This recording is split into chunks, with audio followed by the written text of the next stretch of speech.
What's going on, guys? This is Especially at Steadfast Courage. Today I'm going to go over a topic called the Long Walk, also known as Bosque Redondo. It's a bit dark, it's a bit dreary. Even though we're living in these dark times right now, we still gotta learn our history. If we don't learn our history, we're bound to repeat it, trust me. And for my Native American brethren, my Navajo brethren I should say, to be more specific, especially in Shie, Ashijit.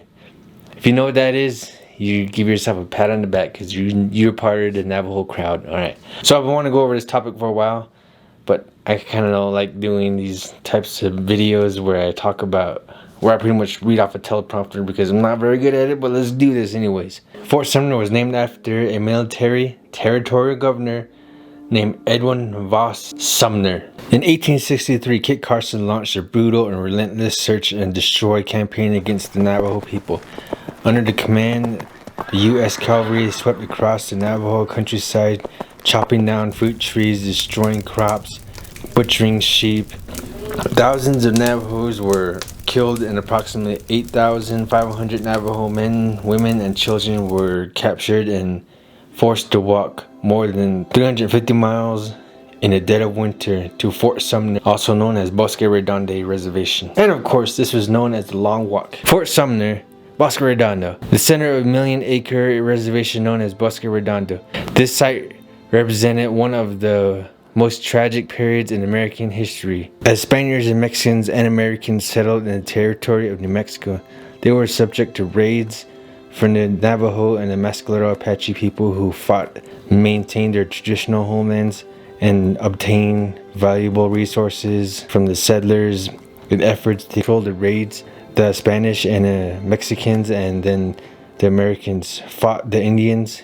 Trees were written and broken. Nothing much changed. Raiding continued until the early 1860s when a significant military force became available.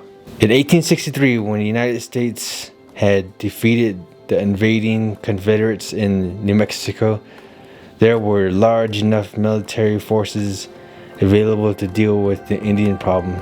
It was decided that the problematic Indians would be brought to a spot far away from the populated areas of the territory. There they would be taught to be farmers and learn the way of the white man so they would stop their raidings and settle down. The Mescaleros were the first to be subdued and brought to Bosque Redondo early in 1863. They had been promised that if they moved to Bosque Redondo and behaved, they would soon be allowed to go back home.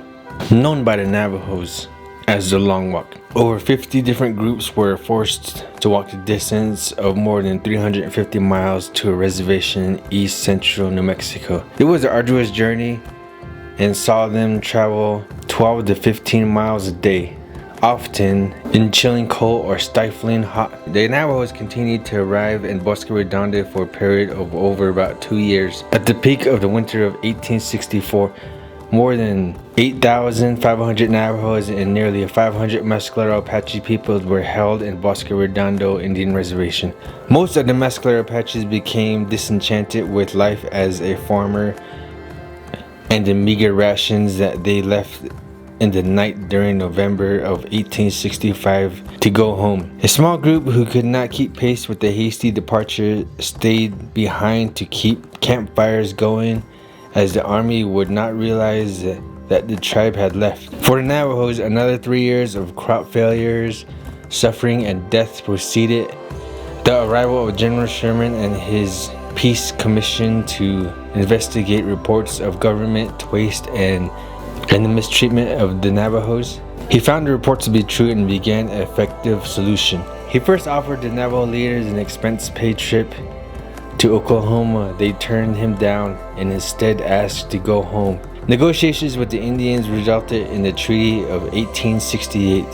Signed in June 1st, 1868, the Navajos were allowed to return to their traditional homelands in Four Corners region of the Southwest. So today, the Navajos are the largest Indian reservations in the entire world, and that's pretty sweet. From the last census, the population was about 325,000 strong, which is pretty good.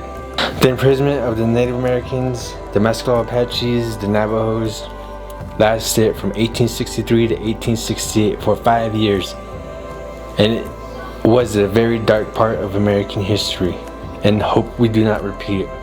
And that's why we must learn history. We must learn history. As George Santana once said, I'm going to paraphrase what he said, those who aren't willing to learn history are bound to repeat it. And this can happen again. Hope you guys liked that video. Make sure you like, comment, subscribe to Steadfast Courage, and let me know if you want to see more stuff like this. I'm working on other videos, but of course I'm a lazy guy, and I'm working on it. Make sure you subscribe to Steadfast Courage, like the videos, check out the other videos, and there's plenty of other videos on this YouTube channel. And remember, those who cannot learn from history are bound to repeat it. George Santana. Alright. Especially out. Remember, vote Republican.